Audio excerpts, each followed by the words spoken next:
Hi guys, this is RM, the creator of One Prompt, One Code format for your website in AI apps that's compatible inside high level.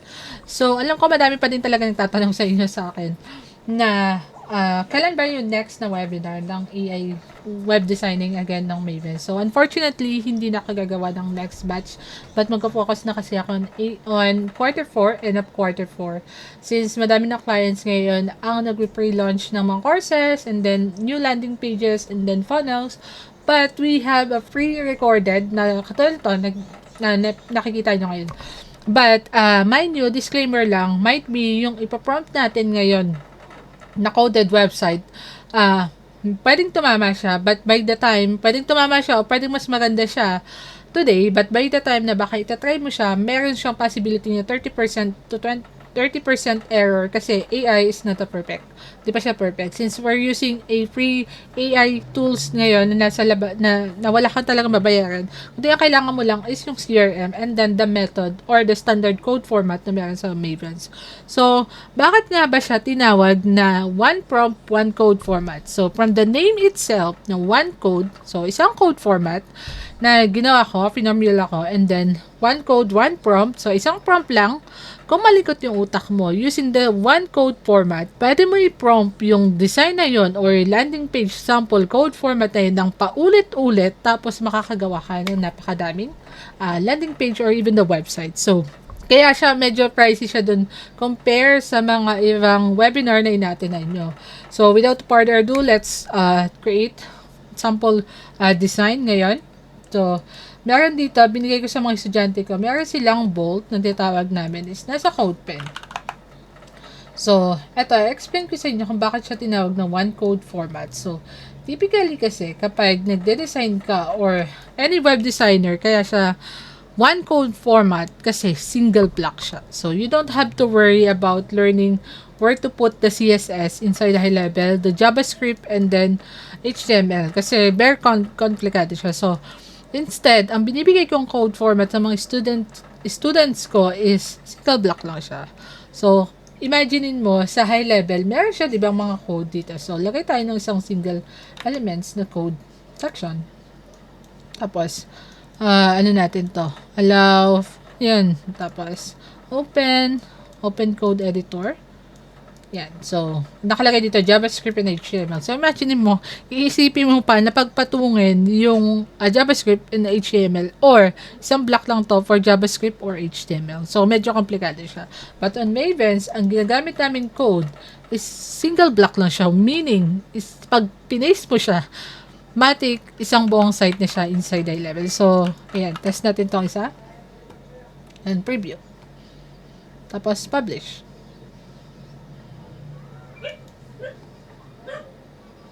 O, yan na siya. Yan na siya. So, pag sinabi natin single block format is, itong block na to, yan na yung pinaka-main site mo. But sabi nga ng iba, paano pag gusto ko i-customize, gusto ko ibang branding, gusto ko ibang design, yun ang kagandahan niya. Kasi ang kailangan lang naman ng AI ngayon is isang standard code format na pwede niyang gamitin or pwede niyang pagkuhanan ng idea para magawa niya yung another design or another section or website na gusto mong gawin. So, it's like creating a custom GPT. Kung kayo nakagawa na kayo ng custom GPT, same lang din siya. So, si custom GPT is kailangan niya lang naman ng standard or knowledge base na pagbabasihan niya nung response. So, sa mga gumagawa ng custom GPT or even AI agents, alam nila to na yung knowledge base ng isang AI is yun ang pinaka-importante para yung output is naka-based doon. So, same lang again on AI coding or web designing gamit yung Maven's code is you just need the standard code format na meron kami dito sa Maven's. And then you can just use it again and again. And again, yung mga gagamitin natin na mga AI tools dito are free. Wala kang babayaran na another subscription, wala kang babayaran na another API keys just to access them. Kasi sabi ko nga, Google account mo lang sapat na. And even si ChatGPT, yan, ChatGPT, Grok, Claude, ito yung mga AI sa tinanong ko sa mga students, mga students ko on the webinar. But, meron pa kaming isang AI tools or AI na ginagamit. Yun talaga yung primary AI namin. Pati hindi ko siya ipapakita ngayon dito sa demo na to kasi it's just a quick demo lang. So, ayan na. Kukuha muna tayo ng isang standard code format dito sa CodePen. Tapos, reprompt lang natin siya. So, ito yung pinaka-standard natin na isa. Kuha tayo ng simple lang. Start tayo simple na funnel. So, ito yung, ako yung nagpauso nitong tawag dito, tagal and dark design. Ayan. Yan, tapos ito na nga may dashboard pa siya. So, yan. Copy natin to. So, again, naka-single block lang yan. Test muna natin sa high level. Ito yung isa. So, may preview na siya. Tapos, patungan ko na lang tong isa. Since may output na naman tayo. Ayan. Kita nyo compatible siya inside. Tapos, yan. Save. So, ito, may tagalan dark light. Tapos, may dashboard. So, itong isa, may glow. So, medyo gradient. Mas gusto ko to kasi premium siya tignan. So, yan. So, simple prompt lang. So, punta tayo kay DeepSeek. Grok. So, kukuha ko ng code format. Isa-isa lang yung ipaprompt ko sa kanila. Isang code format lang. So, punta dito muna. So, kunin natin to. ChatGPT.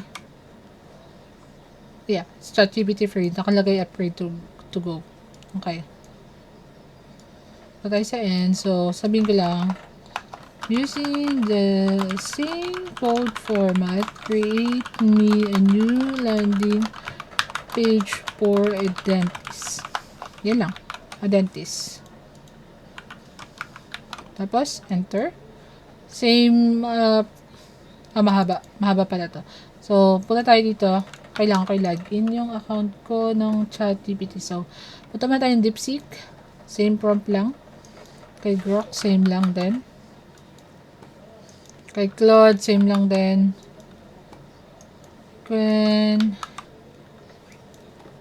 Tapos, kay Gemini. So, si ChatGPT nga pala is hindi pwede siyang sumagot or mag-code kapag super haba nung login lang natin. So,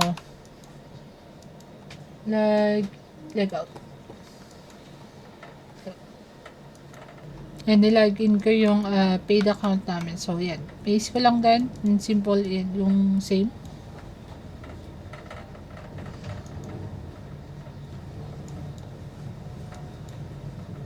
Diba? Yung response niya putol. So, full single new code please. O, yan. Hingi na tayo ng new code. Tapos si Gwen. Send me new code.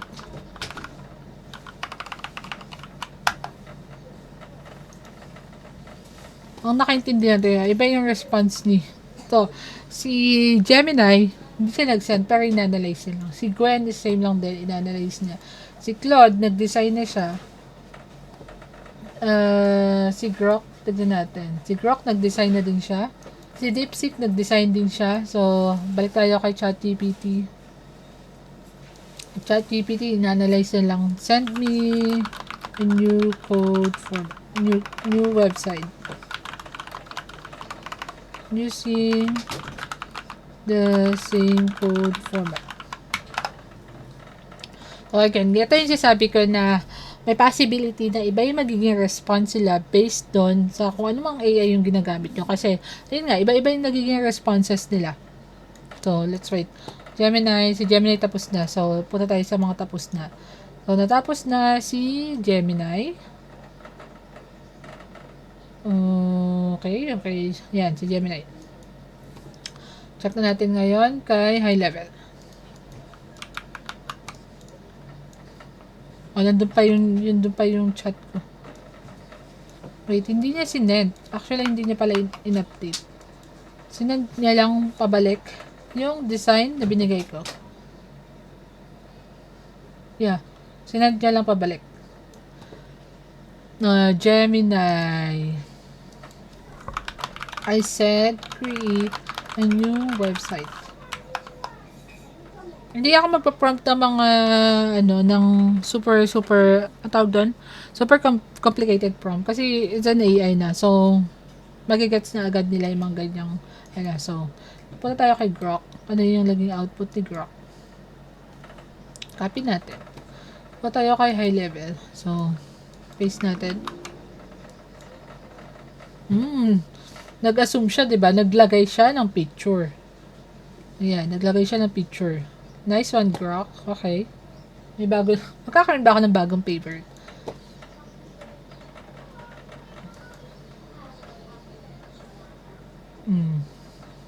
Imagine you can offer it for 500. Agad-agad. Diba? Yan. Ganun siya kabilis. And then, let's check on si Grok okay na. First, and then, continue. Si Gwen. Let's check on Gwen. Kung natapos ba ni Gwen. Hindi pa tapos si Gwen. Nagde-design pa din siya, nagko-code pa din siya. Hindi natin kay Gemini again. Check.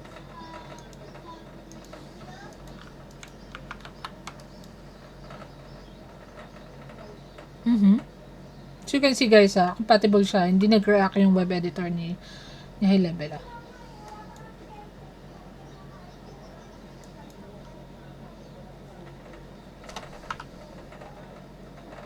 And may onting issue lang, hindi siya mobile responsive on the header. But you can prompt that back. Yan. Ito kay Grok. So, yan. Tapos, balikan natin si DeepSeek. Hindi pa din tapos si DeepSeek. Si Claude, hindi pa din. How about ChatGPT? Can you send me? You create me new website using the same code form.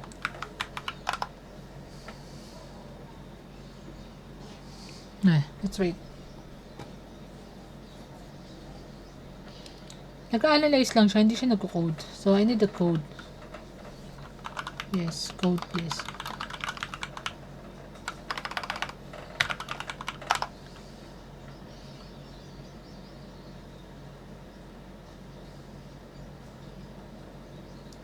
Any branding. Ang daming tanong ni ChatGPT.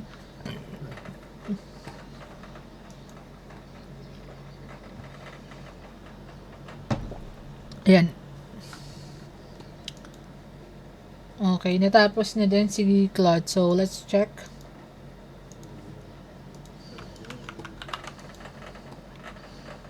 Love it. Gustong-gusto ko yung nag-assume sila ng nag-assume sila ng design. Or nag-add na sila ng picture. Ayan. Ating ano na lang, mobile. Ito lang naman yung issue nila. Yung mobile version. But, you can see. So quick. City, ano na lang, responsiveness. Yan. Unti na lang, di ba? Wala pang 15 minutes na kailang ano tayo. Design. Copy. Then.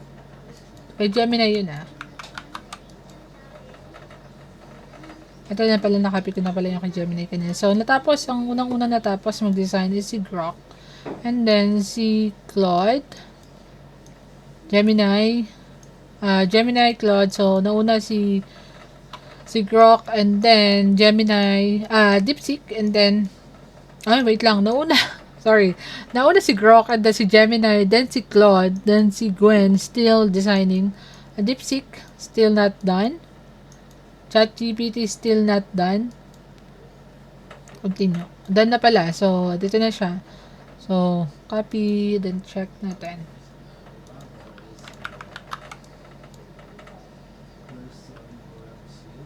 Okay, maganda yung design niya, but there's a CSS issue. Pag sinabi ng CSS issue, hindi lumalabas lahat ng current function or design na dapat nandun na din. Parang sa what you see, what you get. So, yan. Tapos ayoko nung too much wide nung nandito. But it's the modern design ngayon, no? Yan. Angat natin ng konti. So, yan. Nakita tayong medyo wide. Margin. Yep. Tapos, ito din, negative 51 or 51. Ano 51? Negative 50. Saan galing yung 1? Ayan. So, as you can see, madali yung madali. Kaya siya tinatawag na single block. One prompt, one code format. Kasi, as you can see guys, ilang design yung nagawa natin in less than 10 minutes. So, 1, okay. 1, 2, ilang side to? 3, 4, 4 na agad in less than 10 minutes. Diba? Yan. So, ngayon, try naman natin tong isa. Itong my dashboard. Quick, the same lang din. Can you redesign? Can you do the same thing to this code format below? Create a SaaS site for client for the AI agent website. O, copy lang din. Tapos, prompt ko din kay Gemini. One code, one prompt format. So, tignan natin kung papatulan pa din ako ni Claude. Kasi, may limit si Claude, diba? So, ChatGPT, same lang din. Pa-prompt ko. By the way, guys, inopen ko na yung ChatGPT, pro account ko. So, okay, X na natin si Gwen. Kasi may limit or, sige, try natin mag-sign up pala muna. Yan. Daming verification.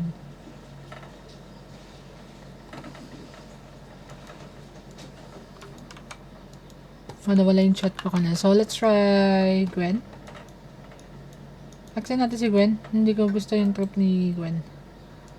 Copy. Then, check natin siya kay high level. So, this one is response from DeepSeek. DeepSeek.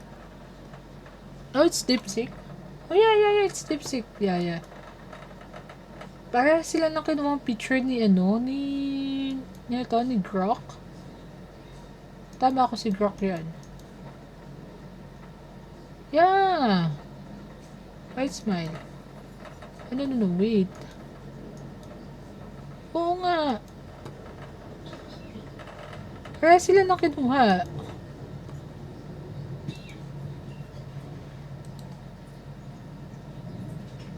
Oo, kasi pares lang China. Right smile. si Grok at DeepSeek parehas lang nagkopyahan. Ay hindi. Yung image lang pala. So, nagkopyahan sila ng company name. Ano na yan, Bright Smile, Parehas sila,